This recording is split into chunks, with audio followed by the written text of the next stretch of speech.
Season 1 of Star Wars Andor wrapped up last week, and I have a lot of thoughts on it. I had initially planned on just doing a review of this series, but since this show has received so much praise all around, I wanted to focus on some of the controversy surrounding it. Just like how I analyzed Obi-Wan for being cheap and stale, I want to analyze Andor and answer the question I see debated frequently online. Is Andor really Star Wars? Last time I discussed this show with you all was when the first 3 episodes premiered, and I expressed how impressed I was with that arc and how enthusiastic I was for the season going forward. I'm gonna give my full spoiler-filled thoughts on this season later in this video, but yeah, I love this show. Even though I love this show, I have an open mind and will hear out those who don't. If you think Andor is slow and boring, I would disagree, but I acknowledge that it won't appeal to everyone, and that's okay. But if you think this show is bad, I'm going to politely ask that you watch more television. Despite Andor's critical reception being met with praise, calling it the best content from the Disney era of Star Wars, it seems to be equally labeled as not really feeling like Star Wars, and I want to talk about that. When I hear this criticism, I instinctively want to say, yeah, I get why someone would say that, but I don't feel comfortable planting my feet on that side of the line and saying with my chest that Andor does not feel like Star Wars. If we're going to analyze Andor with that critique in mind, we first have to establish what Star Wars actually is. And there's just not an easy answer for that. Star Wars means something and feels something different to everyone who enjoys it, so it's not even worth trying to find a concrete, definitive conclusion here. Still, let's now analyze Star Wars as a whole with that critique in mind. Now, I wasn't born when the original trilogy came out, but I do know people who were. Gen X who grew up with it, and boomers who were adults that took their kids to go see it. And we all know just how much of a cultural impact Star Wars had when it first came out. That cultural impact set great expectations for The Phantom Menace, which eventually released, and to put it bluntly, it probably wasn't what the majority of fans expected from Star Wars. Now, I will admit I have a soft spot for the prequels because I grew up with them, but The Phantom Menace is a bad movie, plain and simple. Now, yeah, Duel of the Fates is awesome, but the rest of the movie is crap. It's just not good. My point is this: there's probably a lot of people who grew up with the originals and don't think the prequels feel like Star Wars. Yes, this is anecdotal, but I know a handful of people who have only seen the originals because they were never shown the prequels by their parents because their parents never had any interest in them. So by 2005, there's only the original and prequel trilogy, and if you're someone who was turned off by how drastically different the prequels were from the originals, I imagine you could argue they don't really feel like Star Wars, because your perception of Star Wars was shaped by the Star Wars content you saw before it. Does Andor not feel like Star Wars because it uses things from our world to help build props? I have some news for you regarding how they made the original trilogy. Does Andor not feel like Star Wars because there's bricks and screws?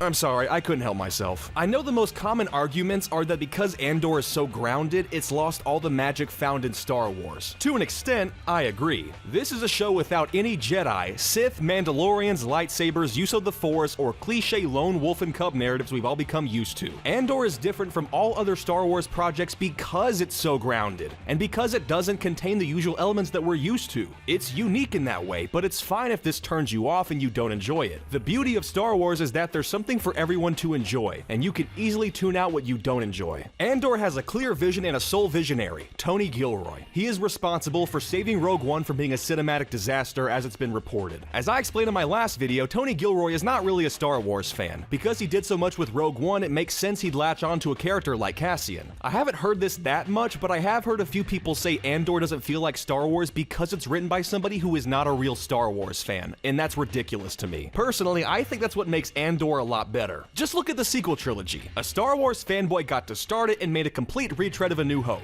Then another Star Wars fanboy comes along for the sequel and tries to subvert the status quo, but then reverts to the status quo by the end of the movie, and in the process offends a lot of the fans and proceeds to act high and mighty as if he just made Citizen Kane and anyone who disagrees with him is a troll or a bigot. And to top it all off, the same Star Wars fanboy who started the trilogy comes back with the biggest pile of shit I've ever seen. The sequels draw inspiration from, or sometimes outright plagiarize parts of the originals, so it's not hard to argue that they feel like Star Wars. But that doesn't mean that they're good, and keep in mind that the people who made them told fans that they themselves were fans as well. I love The Mandalorian, but I do not like the Book of Boba Fett, which I feel is proof that Jon Favreau does not always make bangers. And I love The Clone Wars, but I wasn't nearly as impressed with The Bad Batch. Fans say they want Dave Filoni to take over Lucasfilm, but as said by others whom I agree with, Filoni's kind of a one-trick pony. If I told you all I don't enjoy Filoni's content, I'd be lying, but it's clear he has a single vision and formula when he sets about making something. All of this is to say that I don't think someone needs to be a Star Wars fan to make good Star Wars. I'd love to see more projects helmed by people who don't really care for the larger Star Wars universe, but are guided by people who do, but they know how to write a good story. I doubt Gilroy knows who the fuck Sly Moore is, but somebody collaborating with him on that script for Andor definitely does, and was able to pitch that name to be dropped naturally into a conversation where it made sense. And that leads into another criticism that I think people who diss this show don't want to admit. Andor doesn't feel like Star Wars because there's no cameos. There's no Luke Skywalker, no Ahsoka Tano, no Cat Bane, nobody that would generate headlines and give reaction YouTubers something to clickbait. But the thing is, there are cameos in Andor. There's people from Rogue One and the original Star Wars in this, but they fit naturally into the story and don't serve as a distraction. When I recommend this show to people, I don't say, oh, wait till episode 7 because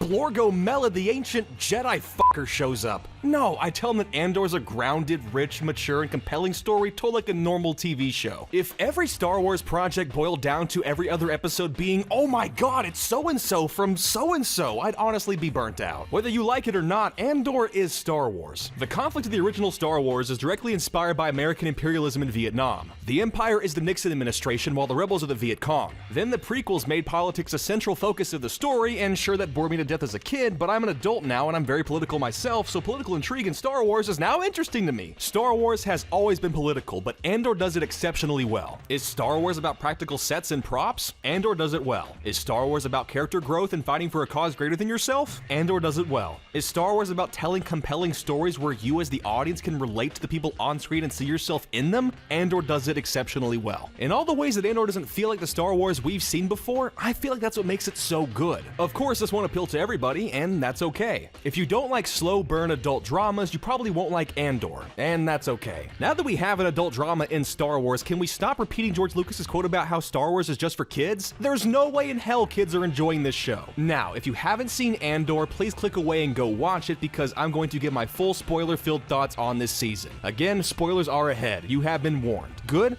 Okay. Here we go. So yeah, I love this season a lot. There are so many reasons why I love this show, so much so that I'm not sure I'll even find all the right words, but I'm gonna try my best. The thing that sets Andor apart from the other Disney Plus shows right off the bat is the tone and production value. They're not shooting on the volume or some cramped soundstage, they're actually shooting on location, and I get sucked into the world every time we visit a new location. But I will be honest, the immersion broke once, and that was on Aldhani because the rebels are using AK-47s. This might sound nitpicky, but it's really not. They're just AK-47s from our world put into Star Wars. The only difference is that they shoot lasers, which is the bare minimum for a gun in Star Wars. Yeah, life goes on, but I really want to know who was in charge of the prop design here because this was just lazy. The production value allocated to and passion put into Andor puts Obi-Wan and Boba Fett to shame. I still really like The Mandalorian, but Andor feels like the first real TV show set in Star Wars. Yes, I know The Mandalorian is a TV show, but it's a different kind of TV show. Its pacing and tone is wildly different. Andor is an adult drama that rivals other major releases such as House of the Dragon and Rings of Power. People say it's slow, but I don't know guys, it felt like a normal TV show to me. But I do watch slow burn shows outside of Star Wars, so maybe I'm biased. I'm not gonna make fun of those who watched Andor and didn't like it, but I will make fun of those who couldn't get past the first 3 episodes. I don't think the show is asking much of you as a viewer to have an attention span greater than a goldfish. Tony Gilroy replied to this criticism, and I think his response was great. In short, you can't truly appreciate where the story goes without seeing how it began, and that's just how all stories are told. The Ferrix uprising and subsequent massacre doesn't have the same impact if you didn't spend time on Ferrix with all these characters from the start. Andor does a fantastic job at introducing new characters that aren't one-dimensional, who behave and act like normal people, and feel like natural inclusions in this story. This may be controversial, but I feel like Terramin, Gorn, Skeen, Vel, Nimic, and Cinta are all more memorable characters than Baze, Chirrut, and Bodhi. I think the reason for this is that we get to spend more time with these characters than we would get to in a 2-hour movie. I really like the pace of these 3-episode arcs. We have time to be introduced to these new characters, get familiar and comfortable with them, and then ultimately root for or against them and experience a real emotional payoff by the end of the arc. This is what storytelling should be, and Andor does it very well. The cinematography, visuals, and effects are really great, but the writing, dialogue, and acting really elevates this show. I'm having a hard time recalling any delivery that made me me cringe or pull me out by thinking, nobody actually talks like this. There's so many great monologues to enjoy. Andor is very political, but not prequel political. It's not drawn out sequences in the Senate of people talking about taxations on trade routes. Instead, where the story might include discussion of taxation on trade routes, it explores how those policies impact regular people in this universe. There's more intrigue to the politics because we're seeing what goes on behind closed doors. This isn't the first Star Wars show to showcase the foundations of the Rebel Alliance, but it certainly does it better than any other show in my opinion. In Rebels, you just kind of have people saying,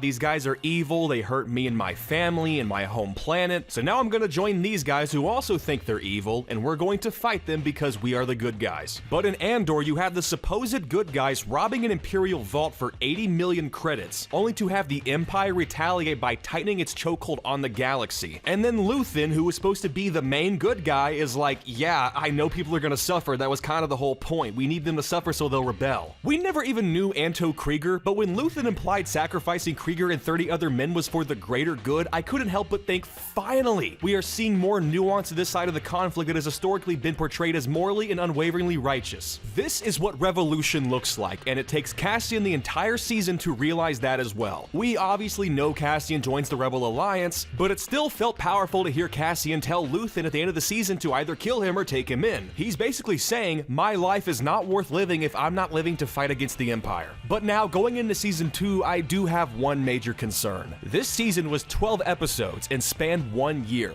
Season 2 is the last season, and again, it'll be 12 episodes, but this time spanning 4 years. While I am very excited for the next season, I am disappointed. It just sucks knowing season 2 is all that's left. I'm sure I'll love season 2, but if I had it my way, they would do the initial pitch of 5 seasons with each spanning a single year. I love watching it simmer on low heat for a perfect result. So with that, here are a few things that I want in season 2. For one, I really want to spend more time with Saw Gerrera and the Partisans. He's one of my favorite characters, and I really wish we could have seen him more in his faction this season. We can expect to meet K2SO next season, and since they're probably going to retcon the comic which they already met in, I just hope this new canon version is done well. Since we know this show isn't focused on jaw-dropping cameos, I at least hope Darth Vader is mentioned through conversation. Not even by name, just rebels talking amongst themselves about a terrifying boogeyman in black armor with mystical powers and a red blade. Similar to how Palpatine is referenced in conversation, hearing rebels talk about Vader makes him feel ever-present and haunting the minds of those who ought to fear him. As we near the timeline of Rogue One, I hope to see Krennic, Draven, Pow, and Biston. And this might be a stretch, but maybe not. I'm hoping to see Infus Nest and the Cloud Riders again. In summary, I loved this first season. And yes, I do think it is the best Star Wars show as of yet. It takes its time like any normal TV show should. I love the writing, acting, set design, VFX, cinematography, and more. If you didn't like it, that's fine, but I don't think it's fair to say that Andor isn't or doesn't feel like Star Wars, because that's so arbitrary at this point. At least be honest and just say, this one piece of Star Wars media doesn't feel like the Star Wars content that I enjoy the most or hold as an expected standard for all other new Star Wars content. Thank you all for watching this video. If you enjoyed it, please consider subscribing and dropping a like on this video. Stick around because this month I plan to have at least 2 more videos for you all, starting with the Marvel Phase 4 review that I am working on. It'll just take some time. And to end the year, I'm gonna review every movie that I watched this year. Thank you all again. I'm Remnicor. I will see you all in the next one.